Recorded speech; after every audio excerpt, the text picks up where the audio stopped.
भारतीय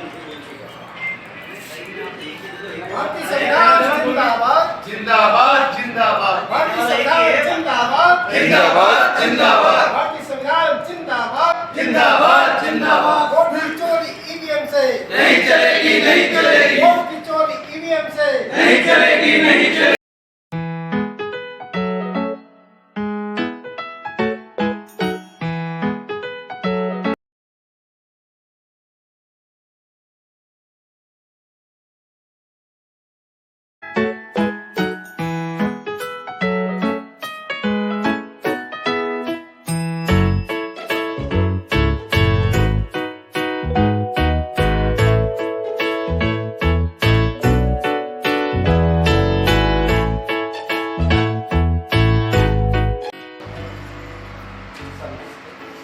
सर, भारतीय लोकतंत्र में ट्रांसपेरेंसी स्थापित करने के लिए और लोकतंत्र व्यवस्था को बनाए रखने के लिए प्रत्येक मतदाता अपना मत देता है और मत को निष्पक्ष बनाने के लिए और वो मत रजिस्टर्ड हो और रजिस्टर्ड होकर उसकी गिनती हो, ये सारी अभी संदिग्धता बनी हुई है इलेक्ट्रॉनिक वोटिंग मशीन के माध्यम से।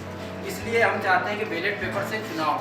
इसलिए दिल्ली के हटाओ संयुक्त मोर्चा के आह्वान पर आज शहीद दिवस भगत सिंह के शहीद दिवस पर समस्त जगह पर हम एक ज्ञापन दे रहे हैं ईवीएम हटाने के लिए और ट्रांसपेरेंसी लाने के लिए।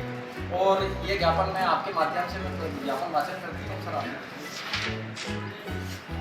जिसमें रतलाम नगर के राजनीतिक दल के प्रतिनिधि, सामाजिक प्रतिनिधि और सोशल संगठन के प्रतिनिधि सर इसमें सम्मिलित हुए। श्रीमान महामहिम राष्ट्रपति महोदय, भारत सरकार, नई दिल्ली, श्रीमान जिलाधीश महोदय के माध्यम से ज्ञापन प्रस्तुत। विषय भारतीय लोकतंत्र मतदान प्रक्रिया में बैलेट पेपर से करवाने और संवैधानिक संस्थाओं को शासन के नियंत्रण से मुक्त कराने हैं। श्रीमान राष्ट्रपति महोदय, हम भारत के लोग आपसे ईवीएम हटाओ संयुक्त मोर्चा मंच के बैनर तले विनम्र शब्दों में निवेदन करते हैं कि भारत जैसे विश्व जिसमें सबसे बड़े लोकतांत्रिक देश में यदि मतदाताओं को वर्तमान में जो की जा रही मतदान प्रक्रिया राष्ट्रपति महोदय, वर्तमान की मतदान प्रक्रिया ईवीएम मशीन से कराया जाता है, जिसका ज्ञान केवल तकनीकी विशेषज्ञ सॉफ्टवेयर इंजीनियर को होता है। कोई भी देश के कितने भी उच्च पद पर बैठा हो, सॉफ्टवेयर तकनीकी परिपक्व नहीं है, वह ईवीएम के बारे में और उसके कार्य के बारे में अपनी तरफ से स्पष्ट रूप से संतुष्ट नहीं हो सकता। ऐसे में भारत जैसे देश में जहां अधिकतर मतदाता ग्रामीण क्षेत्र से में बसता है, उसका शिक्षा का स्तर भी इतना अधिक नहीं है कि वह तकनीकी प्रक्रिया को समझ सके।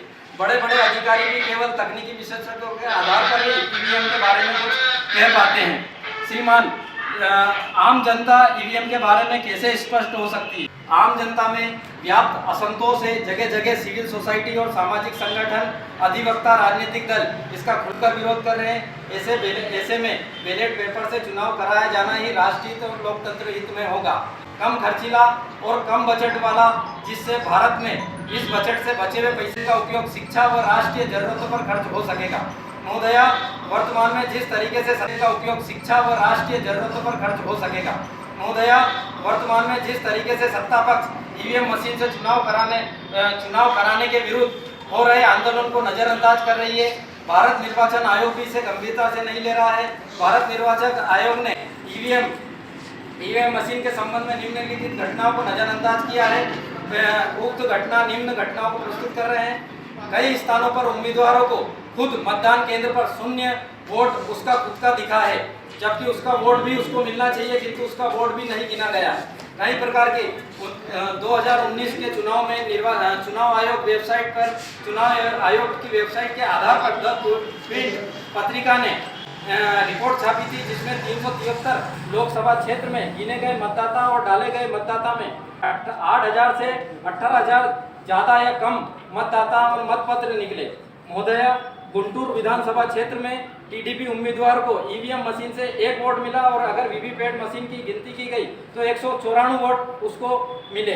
बदायूं लोकसभा क्षेत्र में समाजवादी पार्टी के धर्मेंद्र यादव को क्षेत्र में बिलसी विधानसभा क्षेत्र में वोट पड़े, उसमें वोट पड़े, उसकी तुलना में वीवीपैट मशीन में 7,862 वोट ज़्यादा निकले। इस प्रकार की अनियमितता को देखते हुए वीवीपैट पर यकीन नहीं किया जाता। श्रीमान राष्ट्रपति महोदया, विश्व के बड़े बड़े देश जापान, अमेरिका, जर्मनी, फ्रांस जो ईवीएम मशीन के आविष्कार करता है वह भी ईवीएम मशीन से चुनाव न कराकर बैलेट पेपर से चुनाव कराते हैं। बांग्लादेश और पाकिस्तान जैसे देश भी बैलेट पेपर से चुनाव कराने लग गए हैं। ऐसे में भारत को बैलेट पेपर से ही चुनाव कराया जाना चाहिए।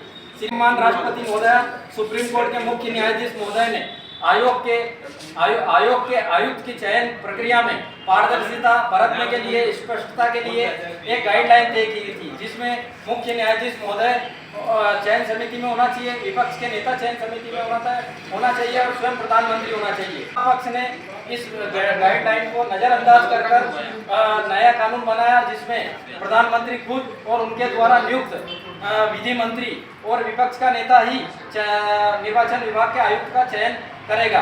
और ऐसा नियम बना दिया जिससे निर्वाचन विभाग की कार्यप्रणाली पर भी अब प्रश्न चिन्ह लगता है कि वह क्यों ना प्रश्न चिन्ह आम जनता में भी है। श्रीमान राष्ट्रपति महोदय, भारत जैसे लोकतांत्रिक देश में विभिन्न जाति, धर्म, संप्रदाय के लोग निवासरत हैं। अनेक राजनीतिक दल बने हुए हैं जो भारत की संसद में आम जनता हित में यह प्रक्रिया तानाशाही प्रवृत्ति को बढ़ावा दे रही है, जिसे समाप्त किया जाना अति आवश्यक है। श्रीमान राष्ट्रपति महोदय, विपक्ष को कमजोर करने के लिए जो देश की आधी जनता का प्रतिनिधित्व करता है विपक्ष, उसको उसके राजनीतिक प्रतिनिधित्व को असंवैधानिक संस्थाएं जो राष्ट्रीय में निष्पक्ष कार्य करने के लिए बाध्य है, ऐसी संस्थाओं के द्वारा जिस तरीके से एक पक्षी कार्रवाई की जा रही है, वो इससे प्रतीत होता है कि यह संवैधानिक सत्ता पक्ष के दबाव में कार्य कर रही है, जिससे आम जनता भयभीत और आतंकी महसूस कर रही है कि जब इतने बड़े नेताओं को एक पक्षी कार्रवाई की जा रही है, तो ऐसे में आम जनता भी लोकतांत्रिक तरीके से विरोध करने में अपने को असहाय और मजबूर महसूस कर रही है। अतः श्रीमान संवैधानिक संस्थाओं को सत्ता पक्ष से मुक्त कराने का कार्य करें, ताकि लोगों में निष्पक्ष और पारदर्शी मतदान करने का अधिकार प्राप्त हो। उसके मौलिक अधिकार, मानवाधिकार, जीने का अधिकार और आजीविका का अधिकार की रक्षा करने वाली संस्थाओं को स्वतंत्र किया जाए। इसी विनम्र निवेदन के साथ ईवीएम हटाएं और बैलेट पेपर से चुनाव कराएं। धन्यवाद। हम भारत के लोग ईवीएम हटाओ संयुक्त मोर्चा जिला रखना। हाँ सर।